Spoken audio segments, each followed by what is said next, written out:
Okay, so I was really excited to research this project because my great-grandmother was the woman I was named after, so I found that pretty interesting. So I just wanted to know, like, how many of you guys hate waking up early? Because I know I'm one of those people. I hate waking up early, even though I only get up at 7 in the morning. And then I do some quick chores, and I eat my breakfast, and I go straight off to school. But my great-grandmother woke up at 5 every single morning, even on the weekends, no sleeping in, and she did a lot of her chores, all of her chores. Most of them were inside, some of them were outside, and in Norway, where she grew up, it was very cold in the winters, so it wasn't very easy doing the chores outside. And then imagine being a guy in that period, because you wouldn't go to school a lot, because you would be working at home in the fields, which was very different from America, where the women would stay home a lot and cook and clean. But Sophie would cook and clean, but then she would go to school, because that was important. So then that's how my great-grandmother, Sophie Anna Gabrielson, grew up. She lived for 86 years, and that was a long time in 1900 when she was a kid. Like, she would never have dreamed of living to 86. And yeah, that was cool. So she grew up in Lindesnes, Norway. So it's right under the red arrow, and it's not Kristiansand, it's right under Kristiansand, and it's a really small town. But because it was right on like the shore, diseases spread really fast from like raw fish and things. And unfortunately, her mom got one of the diseases, which I'll talk about in a minute. And this is sort of what I thought Sophie's town would have looked like. Like, it was a really small town, but all of her neighbors were farmers, because a lot of people in Norway were farmers then, because that was how you got food and that's how you made money. So if you put yourself in Sophie's shoes, you come home from school one day to find your father sobbing. And you're really confused because your mother has been pregnant for a while now with 2 twin girls, which you just found out, and you're really excited about that. But then your father says that your mother has caught pneumonia. And pneumonia is a very deathly sickness. And back then, they didn't have the medicines we have today. So it was really bad to get it, and especially when she is having 2 children soon. So you try to go see your mother, but your father doesn't let you. He says that all of your siblings and you need to go to your Bestema and Bestefa's house, which is grandpa and grandma in Norwegian. And you're not allowed to see your mom because you could get the sickness too. So after 3 days of being at your grandpa and grandma's house, you decide to run away. And you run to your house and you find that your mother didn't make it. The twins did, Tedora and Angus. They're 2 beautiful baby girls, but your mother didn't. And that was really hard for her because she was only 7, and also being the eldest daughter, she had to do all the chores that her mother had done before her. So, how many of you guys have siblings?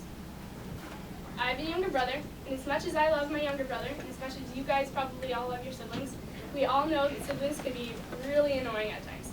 Well, Sophie grew up with 4 sisters, Tedora and Angus, the twins, and then Lillian and Alfreda, her other 2 sisters, and then her 2 older brothers. Well, when she was 10, her father remarried, 3 years after her other mother, her real mother, died, to a woman named Carrie, who had 3 older sons that were triplets. So she ended up growing up in a family of 12.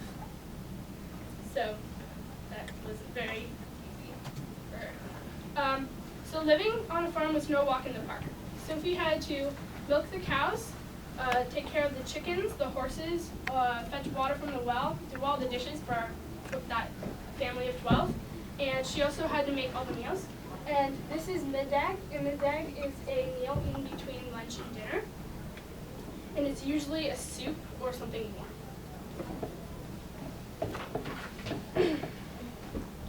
So a lot of kids probably dream about living on a farm or having a pet, because I know I really want a horse, personally, because I love to ride horses.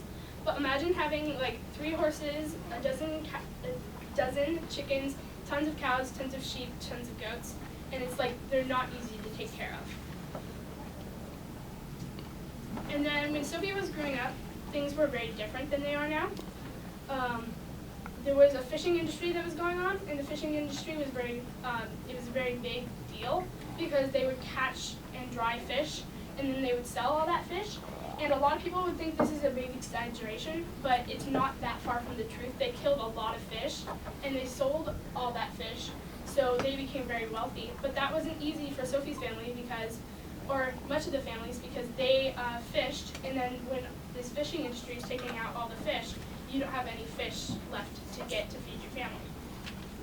And they were very poor, so so much so that the fish were hunted or fished, that a lot of the cod went almost extinct near Norway, and it was really not easy. Also, women couldn't vote, so part of women's suffrage, and that was really hard. So I was thinking, like, how would Sophie's family fish in the middle of winter? And then the first thing that came to mind was ice fishing. So then I looked up how to ice fish, and you take a drill, and back then it would have been copper and wood, because copper is the really cheapest metal that you could have gotten in Norway, and it's also very good to use. And then you would drill a hole until you get to the water, and then from there you fish with a smaller fishing pole, because like now we have like really tall ones, but then it would have been, and now it would have been smaller, and it's actually a popular Norwegian sport now. So then, in 1920, a lot of things changed for Sophie. The woman Carrie, who her father remarried to, basically kicked her out and said, you have to go immigrate now, because after her 3 boys left, she then got rid of Trygve, so she only had to take care of 6 kids, and then she got rid of Alfreda and Sophie together, which means she only had to take care of 4 kids. So, and she was getting older, so she didn't want to take care of as many kids, and she kept one of the boys, Gabriel, and he had to work on the farm at home with his father because he was the youngest of the boys. So I was watching this really cool video, and I thought it was really cool because it was an immigrant from Norway, and he was talking about why he would what he would pack his chest full of, and then why he would pack it like that. And this is actually the chest that my great-grandmother brought her things over in. So, yeah. And then, then I took a survey of my family asking what do you think they would have taken in their chest, or what they would have brought. And the first thing that came up was clothing. And that's actually wrong, because back then people would only have like 2 sets of clothing. And one of them would be reserved for church or school, and then the other one would be reserved for like everyday house chores and so on. And it also took up space, so if they really wanted to take like some fabric or something, they would wrap that around family heirlooms or glass. And then men would take tools, and I found it really interesting that they would take off the handles, because a lot of the handles were wood, and they could make a wooden handle once they got there to where they were going. They would also take pots, and like I said, it would be copper because that was the cheapest metal in Norway you could get, and it was also very good to use. And the reason why they would take pots is because all the women spent most of their time in the kitchen. Then they would take their spinning wheel, and this is actually the spinning wheel that my great-grandmother took this picture. And we have it today, and it's really cool. I think, like, when I was little, I used to pretend, because, you know, Sleeping Beauty. So I always thought it was really cool having it around. And they would use spinning wheels to make the thread that makes fabric, that makes clothing. So that was very important, because that was one of the tools women knew how to use. And then also they would take kitchen utensils and so on. And this is a spoon that my great-grandmother brought over. And it actually has her name engraved on the back. And because I was the first person named after her, I got to inherit this. So can I pass this around? I don't care, sure. Okay.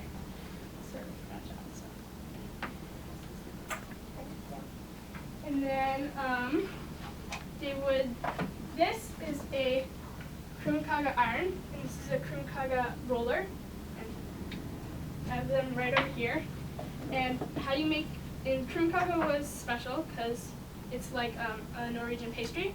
And what you do is you make the batter, and then you put it in here, and then you close this and you wait for a few seconds, and then you flip it over. It's very heavy.